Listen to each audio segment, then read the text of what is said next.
Action. 3, 2, 1. We go to chapter 22 in business, business choices. For entrepreneurs, they set up a business. That is what they do. They set up businesses.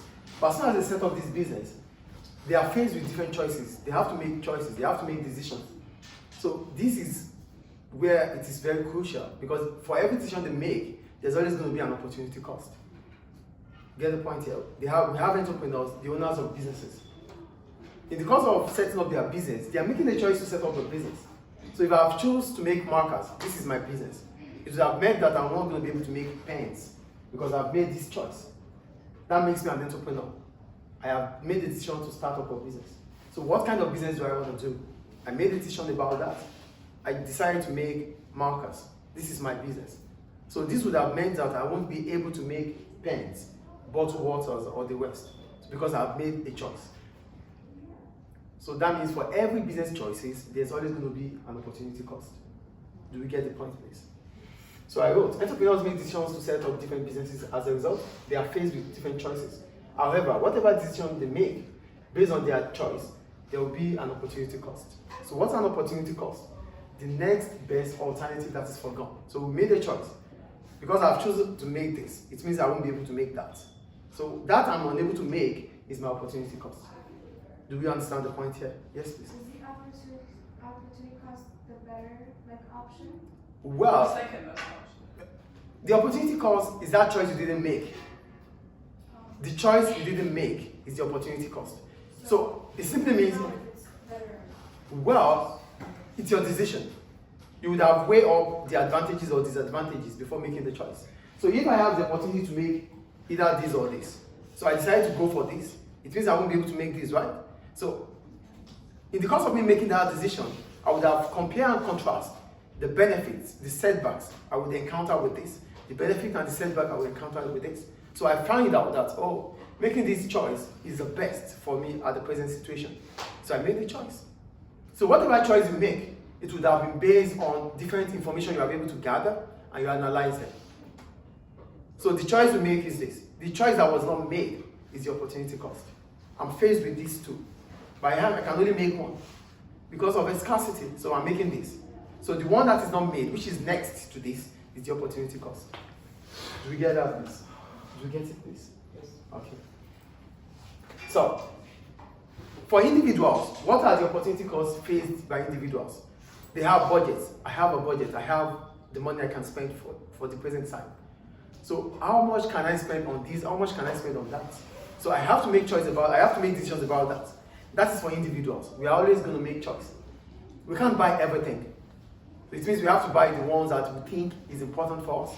That's why we always have what we call the scale of preference, which is the arrangement of our wants according to how important they are. Do you get the point here?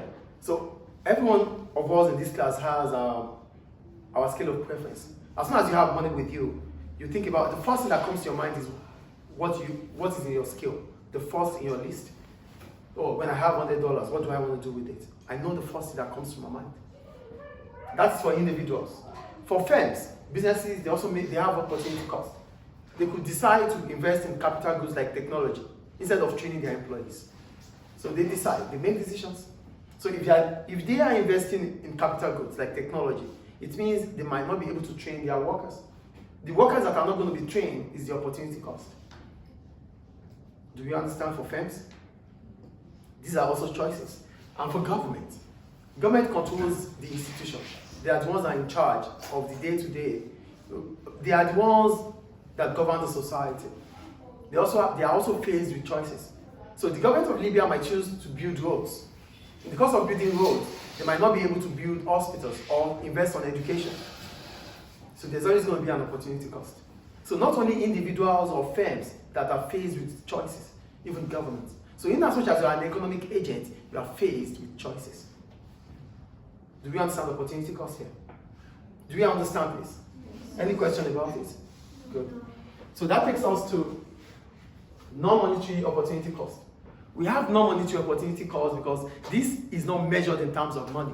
Our state, how happy we are, how sad we are, our mood. This cannot be measured because it's intangible. We can only feel it. So there's no monetary opportunity cost whenever some decisions are made. Here I talked about an entrepreneur who has made profit. So instead of him spending the profit with his family to go to holiday in Bahamas, he chose to put the money back into the business. That is retained profit. So I made profit. So instead of me spending it on vacation, I want to put it back into the business. So now my family are not happy about it. So it is not measurable. Can we measure being happy or not? We can't. So these are non-monetary opportunity costs. Do we understand non-monetary opportunity costs here? So the decision is to put the money back into the business, which is retained profit.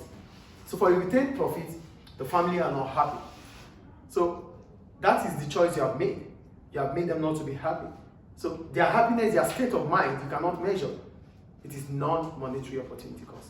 Is it clear? Any question about that?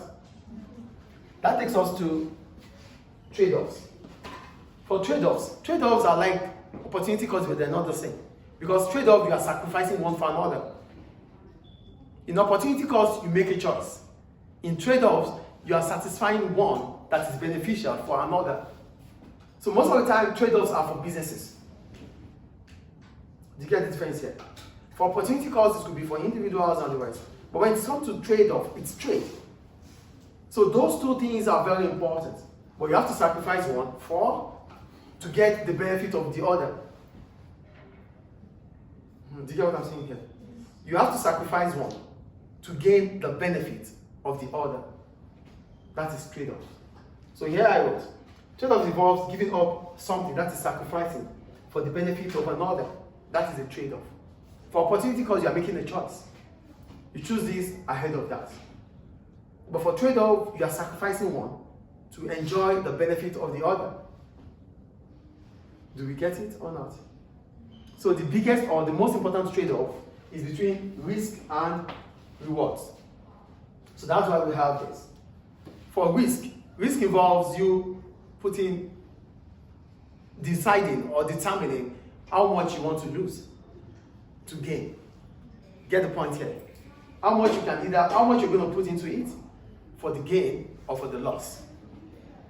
Risk is measurable. It's different from uncertainty. Uncertainty is beyond your control. It could only happen. I'm going to take you out. It could only happen. And when it happens, you have to find a way around it. That is uncertainty. It's beyond your control. But for risk, you can measure it. Do you get the difference between risk and uncertainty?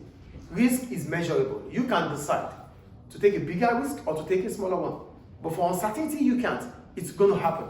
And as soon as you cannot stop it from happening, but as soon as it happens, you just have to find a way around it. You don't escape it. You prepare. You find a way. You find a solution. That is uncertainty. Do we get the point here? So for risk, the higher the risk, the higher the reward. So some people would not want to take so much risk. And the reward is also less for them. So there are people who call the risk averse. They don't like to take bigger risk. And it is not expected of them to make a huge reward or return on their risk. So take a bigger risk, make a higher profit or a loss. The bigger the risk, the bigger the profit or the loss. The smaller the risk, the smaller the profit or the loss. So that's the trade-off between risk and reward. So if you really want to enjoy it, if you really want to make profits, you have to think about taking a bigger risk. Do we understand it? So if I'm taking a bigger risk, it means I will be sacrificing a lot of money to enjoy it. If the outcome becomes positive. If it's a negative outcome, yes, I take it. Because I already know that this is what I'm going to lose. That's the difference between risk and uncertainty. For risk, you know the amount of money you could lose or gain. Do we understand? Any question about trade-offs, opportunity cost?